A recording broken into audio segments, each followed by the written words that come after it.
रावण ने लंका से कुबेर को भगाकर लंका और उसके पुष्पक विमान पर अधिकार कर लिया। स्वागत है आप सभी दोस्तों का विष्णु पुराण अध्याय 9 में। आज हम जानेंगे रामावतार की कहानी। उसने राक्षसों का संगठन कर कई अन्य लोगों को भी जीता। रावण के 10 सिर थे, इसलिए यह दशासन या 10 कंठ के नाम से पुकारा जाता था। एक बार अपनी 20 भुजाओं के बल पर घमंड होने के कारण इसने कैलाश पर आक्रमण कर दिया। इस पर शिव जी ने अपने पाँव के अंगूठे के नीचे इसे दबा दिया। वह एक शिला के नीचे दबकर पीड़ा से करा उठा। तब से इसका नाम रावण पड़ गया। रावण ने शिव जी को क्रोधित जानकर उन्हें प्रसन्न करने के लिए अपने सिर काट कर उन्हें भेंट कर दिया। तब शिव जी प्रसन्न हो गए और वह तब से महान शिव भक्त बन गया। रावण जितना वीर और पराक्रमी था उतना ही दुष्ट भी था। नारियों का अपहरण कर उन्हें बंदी बनाना उसका नियम सा हो गया था। इस पाप के कारण उसे यह श्राप मिला था कि वह किसी भी नारी के साथ बलात्कार करेगा तो उसके 10 सिर फटकर टुकड़े टुकड़े हो जाएंगे। मय की पुत्री मंदोदरी रावण की पत्नी थी। वह अपने पति के हित की कामना से रावण को सद्मार्ग पर चलने के लिए समझाती रहती थी। उसका भाई विभीषण भी उसे पाप कर्म से हटने का प्रयास करता था, किंतु रावण किसी की परवाह नहीं करता और दुष्टता से बाज नहीं आता।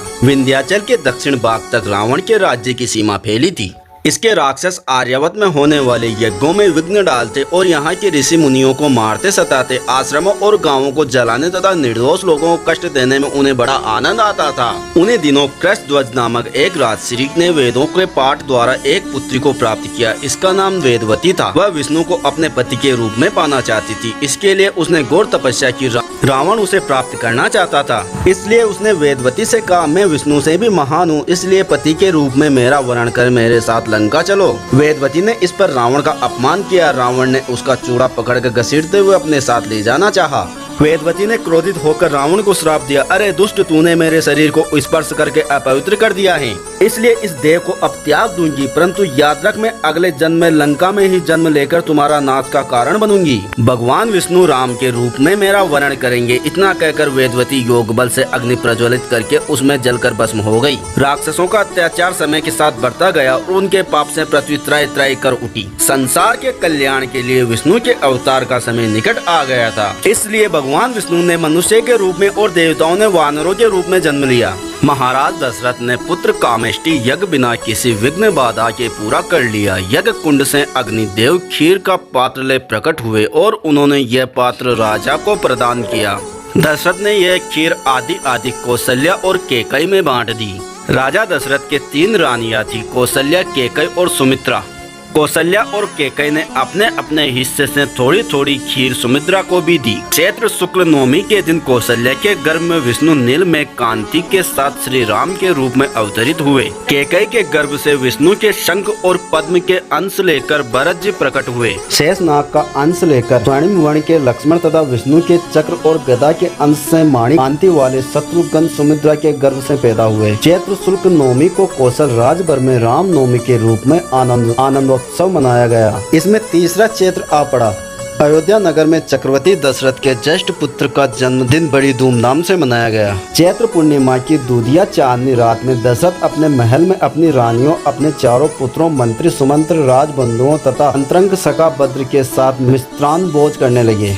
कौशल्या राम को गोद में लिए चंद्रमा को दिखाते हुए खिलाने लगी। राम चांद को लेने की जिद करने लगे और उसके लिए रोने लगे। उन्हें कई प्रकार से मनाया गया, फिर भी वे उन्होंने रोना बंद नहीं किया। इस पर सुमंत्र ने एक आईना मंगवाया और उसमें चांद का बिंब दिखाया।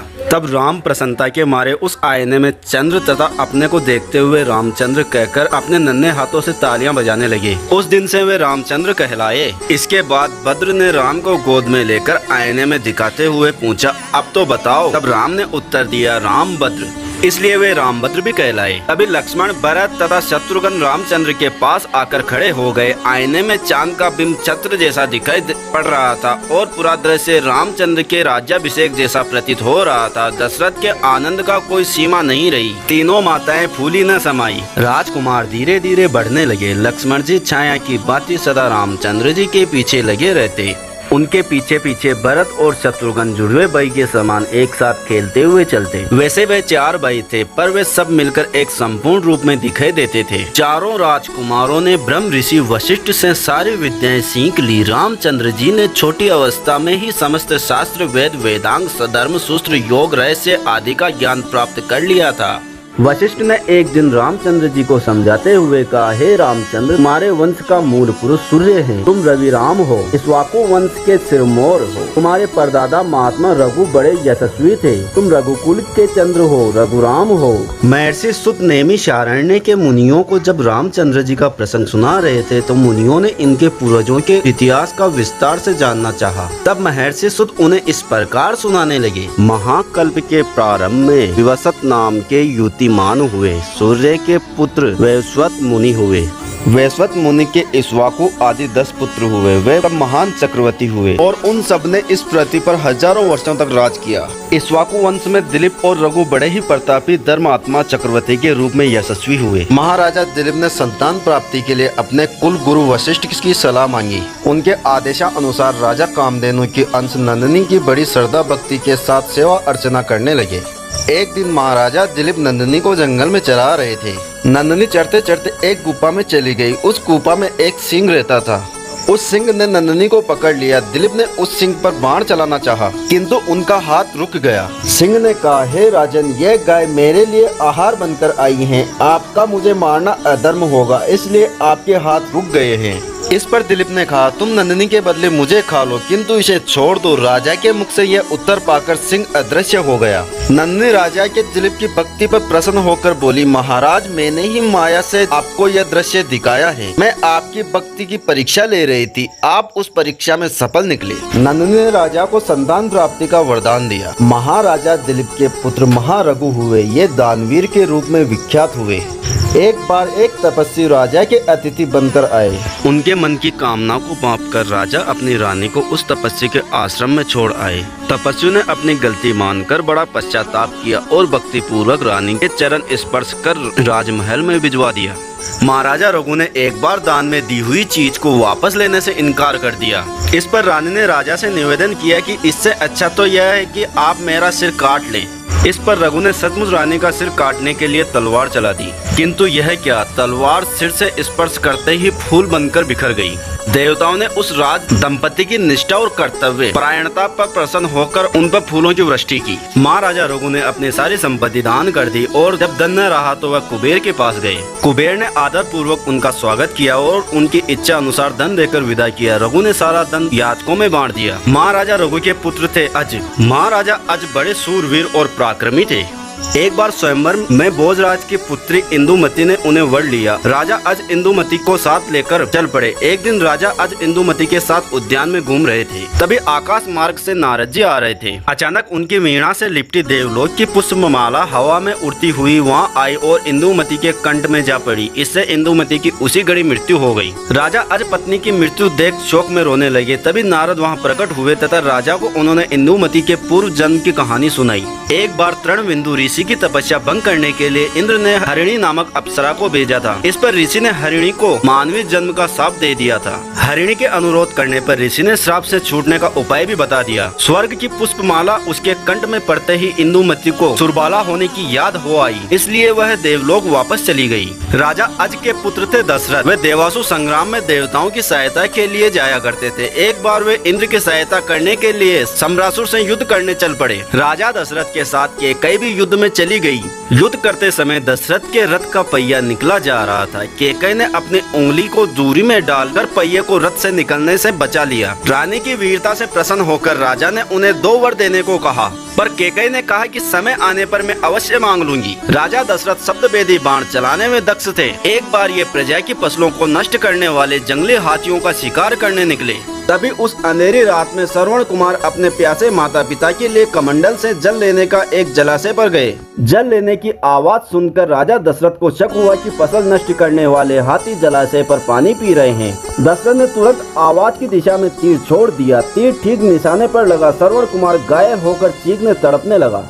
श्रवण कुमार की चीख सुनकर राजा दशरथ चौंक गए और शीघ्र ही दौड़कर उसके पास पहुंचे। मरते हुए श्रवण कुमार ने दशरथ से अपने प्यासे माता पिता को जाकर जल पिलाने का अनुरोध किया। उन्होंने उन्हें पहले जल पिलाया, फिर दुर्घटना की सारी कहानी सुना दी। पुत्र शोक में बिकलते हुए श्रवण कुमार के माता पिता ने श्राप देते हुए कहा, हे दशरथ, आप भी मेरे ही समान पुत्र के शोक में अपने प्राण छोड़िए। इतना कहकर मुनि दंपति ने अपने प्राण त्याग दिए। सूर्यवंशी राजाओं ने शरणागत की रक्षा के लिए राजा शिव विशेष रूप से में विख्यात हुए। राजा शिव की परीक्षा लेने के लिए इंद्र कबूतर तथा अग्निदेव बाज बनकर इनके पास एक बार आए।